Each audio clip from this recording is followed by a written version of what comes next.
L'idée d'un référendum au Québec refait surface, on vient d'en parler. Un vœu pieux ou une intention de mettre en œuvre une action politique en ce sens, ça reste à voir. En Écosse, on en sera au 3e référendum le 18 septembre prochain. Les 2 premiers, c'était en 79, avant le premier référendum québécois, et en 97, après le 2e. En Catalogne, un référendum est prévu le 14 novembre prochain, mais l'Espagne s'y oppose.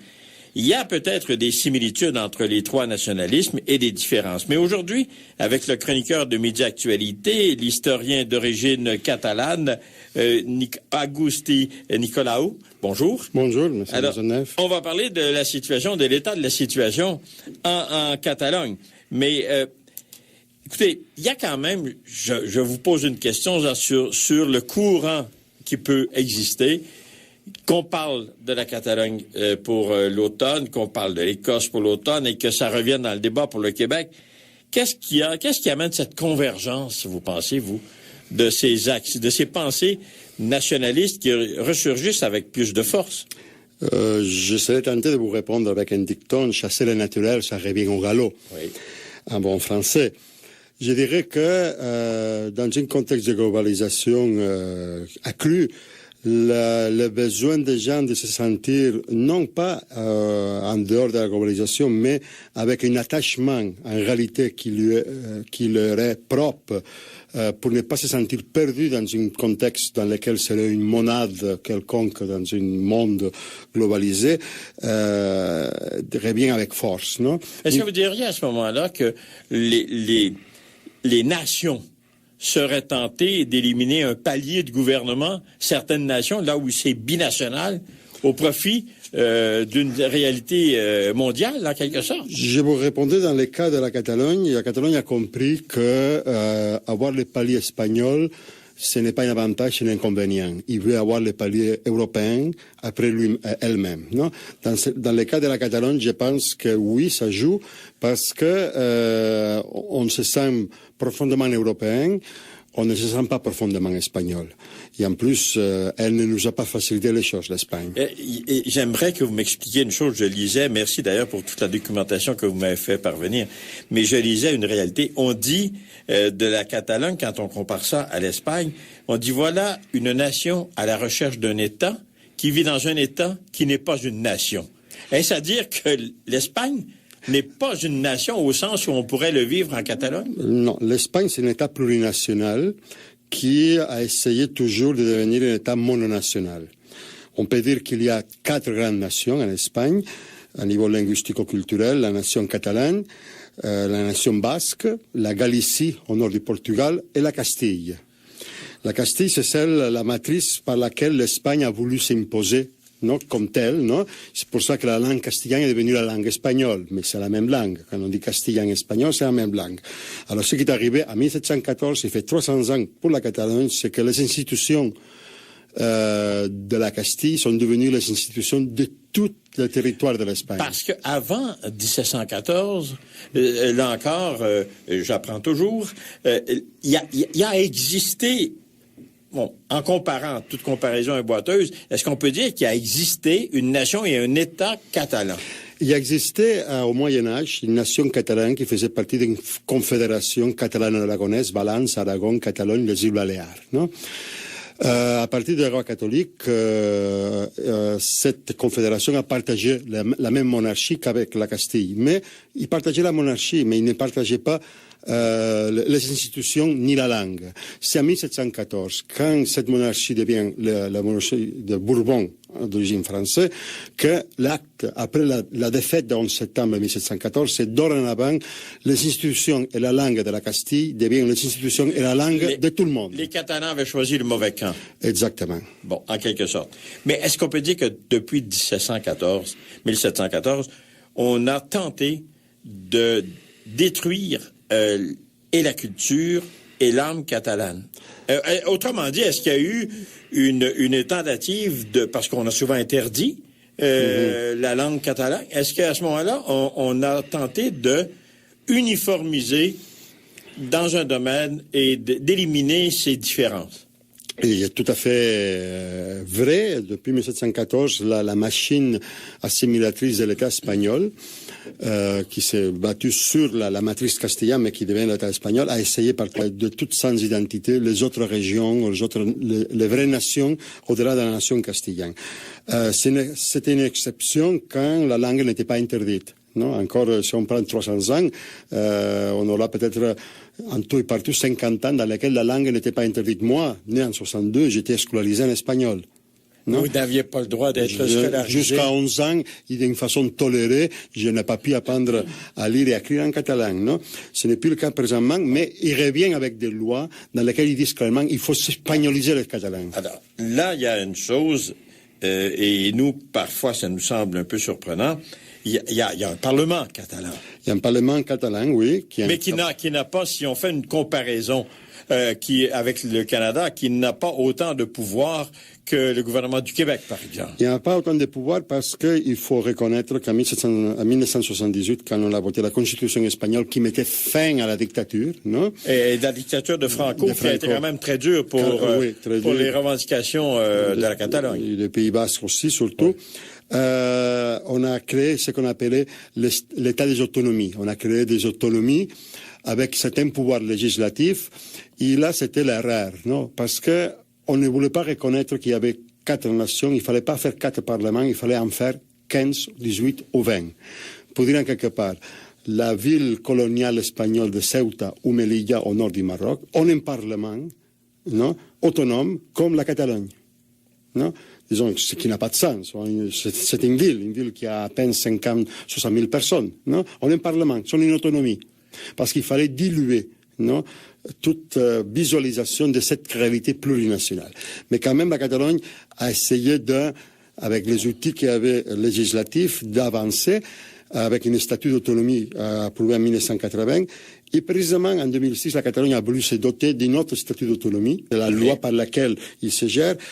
Le Parlement l'approuve, on l'envoie à Madrid, Madrid le coupe, on la renvoie en Catalogne. Malgré tout, malgré qu'il y a été vidé beaucoup de choses, les Catalans votent oui à cet statut et il est contesté par le Parti populaire hérité du franquisme au tribunal constitutionnel qui prend 4 ans, pour donner sa sentence dans laquelle 80% des articles sont éliminés. Autrement dit, est-ce qu'on peut comparer ça à la Cour suprême canadienne? Oui. Autrement dit, c'est la Cour du gouvernement espagnol, oui, en quelque sorte, et qui s'aborde tout ça. Qui s'aborde tout ça, et c'est à partir de ce moment-là que les sentiments indépendantistes qui étaient contenus, qui malgré tout ne s'exprimaient pas politiquement, a dit assez, c'est assez. Non? Et en 2010, 1 million de personnes sont sorties dans la rue, pas pour défendre les statuts tels qu'on les avait appelés les politiciens, pour dire on va être indépendant. Là, vous avez écrit un texte, la Catalogne et son peuple millénaire font partie de l'État espagnol. Bon, et vous dites qu'il y a le sentiment indépendantiste qui ne fait que croître. Et là, c'est plus de 40% de sentiment indépendantiste. Il y a un référendum qui est prévu, mais le gouvernement espagnol ne veut pas de ce référendum. Disons que le Parlement de la Catalogne, vu la mouvance depuis 2010, et regardez, le 11 septembre dernier, il y a eu 1,5 million de personnes qui ont enchaîné 400 kilomètres de la frontière française au sud de la Catalogne sans aucun vide.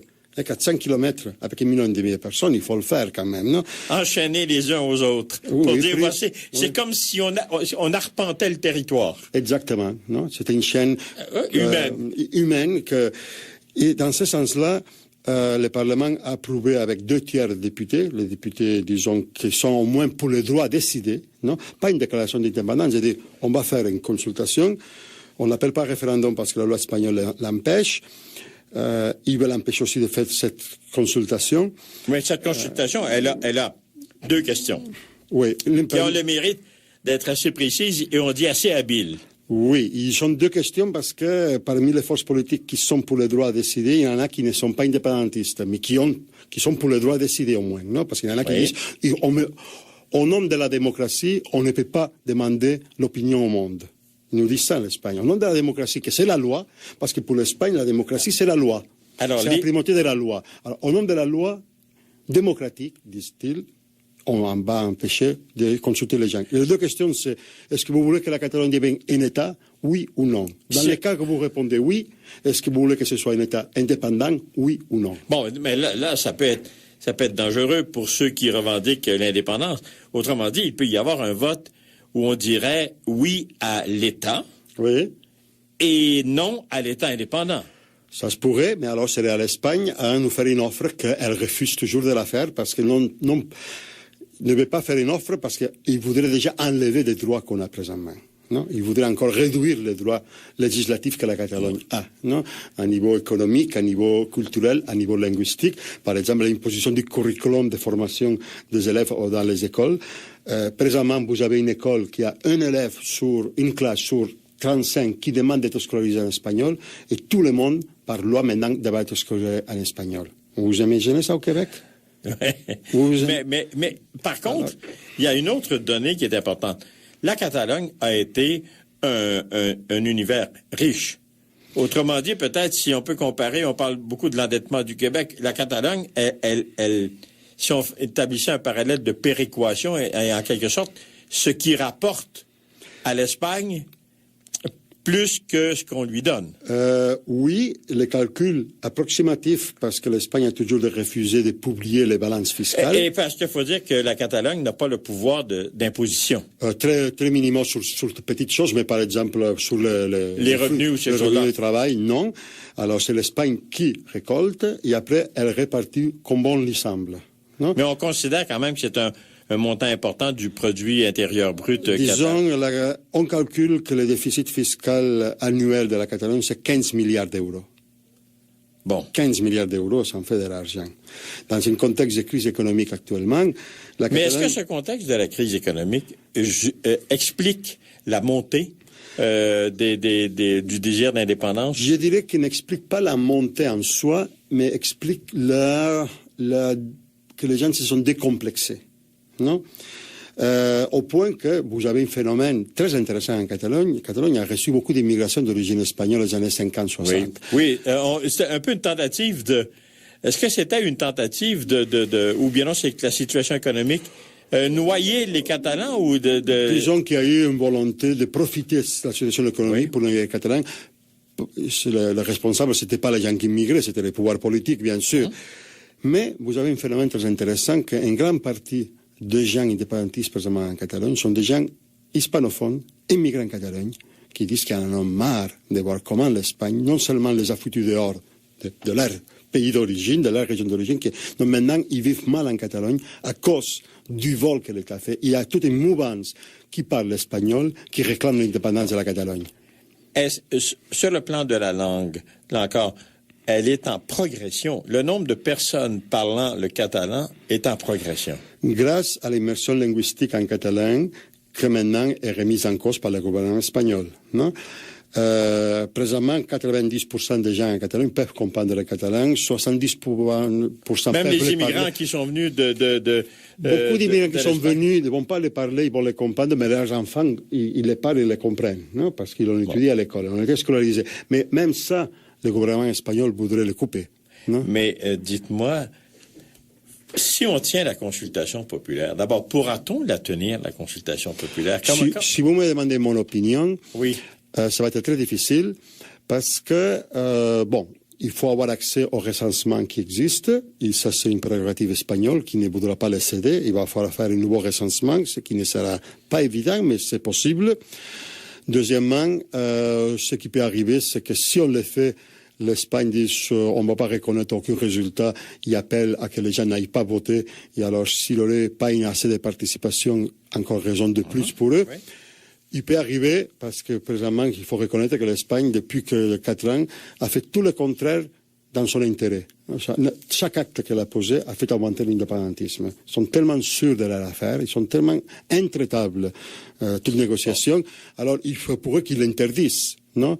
Mais par contre, l'Espagne, elle fait partie de la communauté européenne. Oh, oui. Et y a-t-il, à ce moment-là, dans la communauté européenne, est-ce que les Catalans peuvent trouver un appui dans la communauté européenne? Oui et non. Disons, l'Union européenne n'a pas de cas précédents, non? qui pourrait servir d'exemple comment elle s'est prononcée. Et chaque commissaire, chaque responsable, chaque président, chaque vice-président a sa propre opinion, et parfois divergente. Il n'y a pas une seule vision. Ce qui est clair, c'est que l'Europe attendra voir ce qui arrive et après elle va se prononcer. Ce qui est clair, c'est que c'est un non-sens qu'une des nations les plus anciennes de l'Europe soit exclue de l'Europe si elle devenait indépendante, que c'est la menace que Madrid fait. Et en plus, ça n'intéresse pas économiquement l'Europe, parce que Barcelone, c'est le port de la Méditerranée, c'est pas Marseille, c'est pas un autre port, c'est Barcelone. Alors, vous voulez qu'on ne soit pas dans l'Européen? Très bien. Alors, nous, on va agir en conséquence aussi. Personne ne peut nous expulser de l'euro, parce que tu peux adopter l'euro si tu veux. Personne ne peut t'empêcher d'utiliser l'euro. Vous connaissez bien la réalité. Peut-il y avoir un changement en Espagne, un changement de perspective devant la possibilité qu'une telle consultation donne un vote majoritaire? Peut-il y avoir des accommodements du côté espagnol? Théoriquement, il pourrait y en avoir, mais il n'y en aura pas. Parce qu'ils ont eu tout le temps pour le faire. Ils non seulement ne l'ont pas fait, sinon qu'ils ont fait tout le contraire. Depuis 4 ans, n'arrêtent pas d'avancer avec des lois et des décisions qui vont contre les intérêts de la Catalogne. Alors, ils ne peuvent pas imaginer une Espagne qui ne soit pas une Espagne centralisatrice. Et comme disait un grand écrivain catalan, Josep Pla, qui est une personne plutôt conservatrice, mais mais très intelligente en même temps, il disait, ce qui ressemble le plus à un espagnol de droite, c'est quoi? Un espagnol de gauche. Dans ces dossiers, et la droite et la gauche espagnole sont d'accord. Alors, est-ce que la Catalogne, elle est devant un mur? Est-ce qu'elle est devant un cul-de-sac? Et quelle est la perspective qui reste? Parce que, écoutez, si vous avez 55% et ici, il y a une répression politique, si je peux dire, est-ce que ça peut amener encore plus de gens favorables? C'est ça le dilemme que l'Espagne se trouve, qu'elle se rend compte que plus elle va contre la volonté de voter, elle crée des nouveaux indépendantistes, mais elle ne sait pas faire d'autre chose. Elle est prise dans son propre jeu. Mais alors, dans les autres communautés, on pense au Pays Basque. Oui. Vous avez parlé également d'autres communautés. Oui. Est-ce qu'il y a des velléités de faire la même chose? Autrement dit, est-ce qu'on regarde la Catalogne en se disant, est-ce que ça peut servir d'exemple? Regardez, la Catalogne a regardé longtemps le Pays Basque et le Québec comme exemple. Oui. Maintenant, la Catalogne devient l'exemple pour le Pays Basque et pour le Québec, je pense. Ouais. Les choses sont tournées. Mais je dirais une chose, M. Maisonneuve, qui est importante, que l'Espagne n'a pas voulu comprendre. C'est que où ce que nous sommes rendus, c'est pas parce que les politiciens ont pris le leadership et nous ont amenés là, sinon parce que le peuple les a poussés à eux, parce que le président actuel, Artur Mas, il n'était pas indépendantiste. Ouais.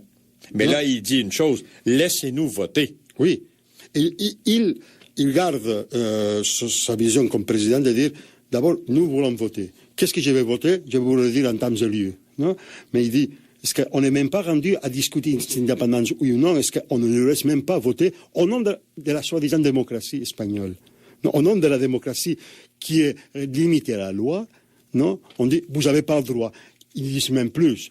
C'est toute l'Espagne qui doit décider si la Catalogne peut s'en aller ou non. Je dis, oh bon, voyons donc, déjà, non? C'est toute l'Espagne qui va décider. Mais est-ce que ça ressemble à la loi sur la clarté un peu entre le Québec et le Canada? Dans l'esprit, je pense que oui, peut-être pas dans la formulation, parce qu'il n'y a pas une loi. En fait, il y a que la Catalogne n'a pas le droit par la Constitution espagnole de convoquer un référendum. Mais c'est le choc entre la légalité et la légitimité. Non? La démocratie se base sur la légalité ou sur la légitimité des choses. Est-ce que la loi précède la démocratie ou la démocratie précède la loi? Alors pour l'Espagne, la loi précède la démocratie. La démocratie dépend de la loi. Nous, on dit la loi dépend de la démocratie et la démocratie dépend de la légitimité du peuple. Mais le problème, c'est que le seul sujet de droit que l'Espagne reconnaît dans sa auto-reconnaît... Êtes-vous espagnol? Mon passeport, oui, mais on est en divorce depuis longtemps. Eh bien, je m'excuse, Agustí et Nicolaou, à lire, à revoir, à consulter tout ça, parce que ce sera très intéressant, peut-être, à l'automne. Merci. Merci à vous. Chronique. Au revoir. Au revoir.